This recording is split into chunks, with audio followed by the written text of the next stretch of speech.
തിരുവനന്തപുരം കോട്ടൂർ ആന പുനരധിവാസ കേന്ദ്രത്തിലെ പ്രായം കൂടിയ ഒരു ഏഷ്യൻ ആനയാണ് കോന്നിയിൽ സോമൻ എന്നറിയപ്പെടുന്ന കോട്ടൂർ സോമൻ.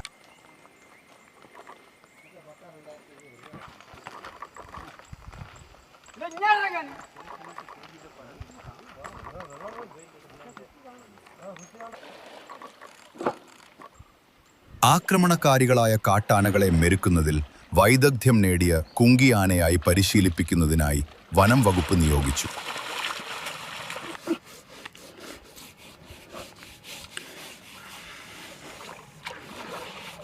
ആയിരത്തി 1977 വരെ സോമന്റെ കീഴിൽ നിരവധി ആനകൾക്ക് പരിശീലനം നൽകി. അതിനുശേഷം സർക്കാർ കാട്ടാനകളെ പിടിക്കുന്നത് നിരോധിച്ചു.